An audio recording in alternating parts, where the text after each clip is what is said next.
A paz do Senhor para todos. Sou o pastor Jardim Lacerda e hoje trago a palavra em Isaías 66 até o versículo 4, que diz assim: o título é Excluído da Nova Jerusalém os que praticam a falsa religião. Assim diz o Senhor: o céu é o meu trono e a terra o estrado dos meus pés. Que casa me edificarias vós?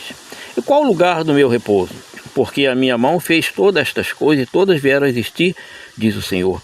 Mas o homem para quem olharei é este, o aflito e abatido de espírito, e que treme da minha palavra. O que imola um boi é como que comete um homicídio, e o que sacrifica um cordeiro é como que quebra o pescoço a um cão. O que oferece uma obração, como que oferece sangue de porco, o que queima incenso, como que bendiz ao ídolo, como estes escolheram os seus próprios caminhos, e a sua alma se deleita nas suas abominações. Assim eu lhes escolherei um infortúnio e farei vir sobre eles o que eles temem, porque clamei e ninguém respondeu, falei e não escutaram, mas fizeram o que era mal perante mim, escolheram aquilo em que eu não tinha prazer. Isaías 62. Mas eis para quem olharei, para o pobre e abatido de espírito e que treme diante da minha palavra. Não chama a atenção de Deus as grandes catedrais que o homem constrói, mas chama a atenção de Deus um coração humilde, quebrantado, que reconhece a necessidade de Deus. O versículo 3, aquele que mata um boi, aquele que diz servir a Deus, já amar a Deus, mas ao mesmo tempo vive às margens da palavra de Deus, não obedece, é uma abominação para o Senhor e pagará muito caro. Não tem diferença entre esse crente e Israel do passado, só muda o sacrifício. Provérbios 28:14 diz assim: bem-aventurado o homem que continuamente teme, mas o que endurece o seu coração virá a cair no mal. Continuamente, sempre enquanto vive, ele teme. Isaías 1:11: de que me serve a mim a multidão de vossos sacrifícios, diz o Senhor?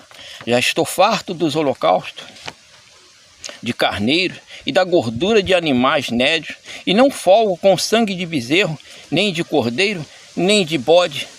Hoje, nós vemos aí tantos sacrifícios, mudou só a forma, mas hoje é um extremo, tanto jejum, monte, voto, campanha, promessa, jura, louvor, é tanta adoração, dízimo, vigília, essas coisas todas. Pessoas, o maior desejo do crente hoje tem que ser de não pecar e não de ficar pagando voto porque pecou. Esses sacrifícios, se não tiver uma intimidade com Deus, uma vida no altar, não adianta nada, é perder tempo, é se matar à toa. Porém Samuel disse: tem porventura o Senhor tanto prazer em holocausto e sacrifício, como em que se obedeça a palavra do Senhor? Eis que o obedecer é melhor do que o sacrificar, e o atender melhor é do que a gordura de carneiro.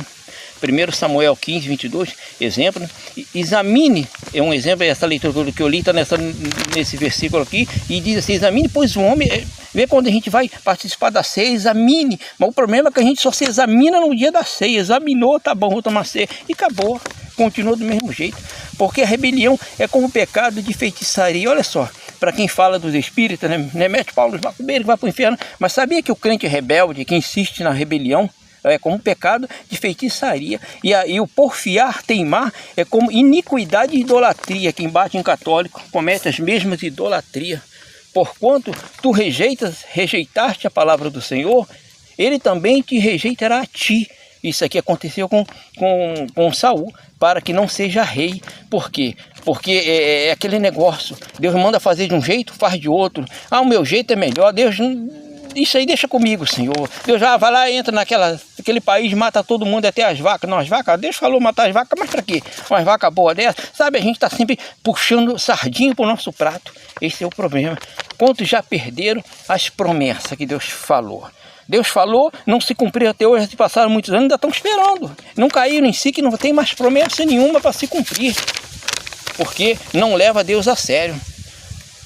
diz Deus, porque nunca falei a vossos pais no dia em que vos tirei da terra do Egito, nem lhes ordenei coisa alguma acerca de holocausto ou sacrifício. Gênesis 7, 22. Mas isso lhe ordenei, dizendo: dai ouvido à minha voz, e eu serei o vosso Deus, e vós sereis o meu povo, e andai em todo o caminho que eu vos mandar, para que vos vá bem. Gênesis 7, 23. Todo este sacrifício ao longo do tempo, e chegar ao ponto de Jesus ter que ir para a cruz, porque não pararam de pecar. Isaías 58, 2 e 3. Todavia me procuram cada dia, tomam prazer em saber os meus caminhos, como um povo que pratica a justiça, ou seja, fingindo ser um povo obediente, e não deixa o direito do seu Deus. Pergunto-me pelos direitos da justiça, tem prazer em se chegar a Deus, dizendo: por que jejuamos nós, e tu não atenta para nós? Por que afligimos a nossa alma e tu não sabes? Deus não sabe. E aí Deus disse: eis que no dia em que jejuas, achas o vosso próprio contentamento, e requerereis todo o vosso trabalho. Verso 3, verso 5. Seria este o jejum que eu escolheria? Que o homem um dia afligisse a sua alma, que inclinasse a cabeça como junco? Falsos profetas chegavam para os líderes de Israel, falando que Deus mandou fazer e fazer aquilo, criava mais jejum, essa coisa toda, o pessoal buscando, mas o pecado não mandava parar. E eles pecando e buscando, jejuando, igual acontece muito hoje aí, demais. Busca todo dia, vive fazendo esse sacrifício todo que eu citei aqui, é muito jejum, é muitas campanhas, essa coisa toda, nada acontece, a vida não muda, e não entende por que Deus não abençoa. Você está fazendo o que o profeta falou. Deus não mandou o profeta falar nada. Deus não quer que estenda debaixo de si pano de saco grosseiro e cinza. Chamaria isso aí jejum agradável a Deus? Maquei um sacrifício, um falso arrependimento, dão a impressão que andam no caminho, mas é tudo hipocrisia. Acha o próprio contentamento. O que é achar o próprio contentamento? É porque faz o que quer. Porventura, não é este o jejum que escolhi, que soltes a ligadura da impiedade, que desfaça as ataduras do jugo, e que deixes livres os quebrantados e que despedace todo o jugo? Esse é o jejum que Deus quer. Porventura não é também que reparta o teu pão com o faminto e que recolhas em casa os pobres desterrados e vendo o nu o cubras e não te escondas daquele que é da tua carne? O problema todo é que as pessoas buscam e mostram para todo mundo. Nós vemos isso aí toda hora na internet. Antes era oculto quando não havia internet, agora eles mostram que estão orando de madrugada, eles mostram, se filmam, se fotografa deitado nos montes, mostrando para todo mundo que está buscando a Deus. Aí está buscando o próprio, isso aí é a recompensa de quem faz isso, porque a admiração dos outros, nossa, como aquela pessoa busca, como aquela pessoa é santa, tanta coisa nenhuma, está se aparecendo para mostrar para os outros, para ganhar privilégio, para ganhar lugar no altar da igreja, para ganhar, se aquela pessoa que está todas as festas está sendo convidado de honra, essas coisas todas, e vai levando assim, e não recebe nada de Deus, e a vida fica atracada, ela não entende ou não quer entender o que está acontecendo. Salmo 95, 10. Olha o que Deus diz: 40 anos estive desgostado ou desgostoso com esta geração, e disse: é um povo que erra de coração e não tem conhecimento dos meus caminhos. Verso 11. Por isso jurei na minha ira que não entrarão no meu repouso. Ou seja, né, quando Deus tira o povo do Egito, leva para o deserto, a intenção de Deus era levar logo para a terra prometida, mas não.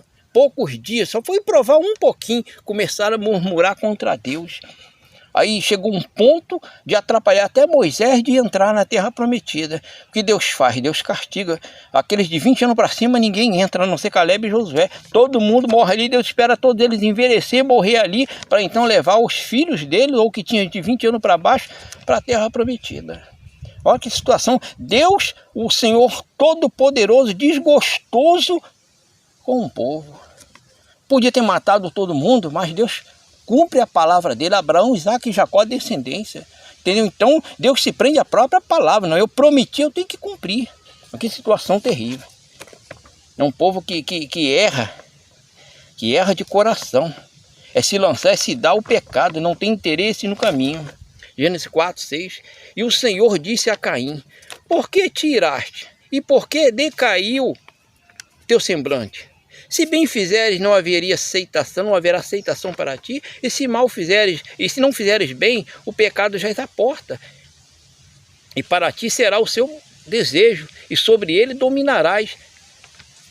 O pecado está a tocar, é junto à porta. O seu desejo é possuir-te, mas tu deve dominá-lo, vencer o pecado.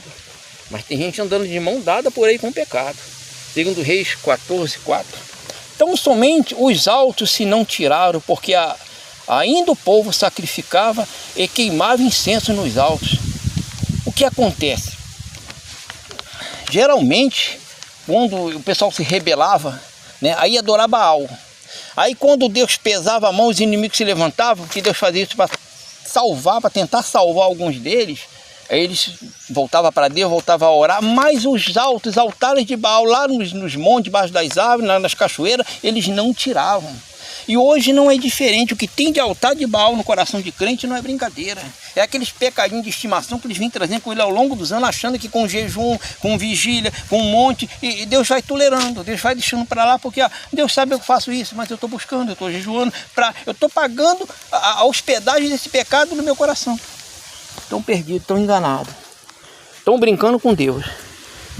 E pode não gostar da recompensa. Vamos analisar nossas vidas, vamos ver se vale a pena isso aí.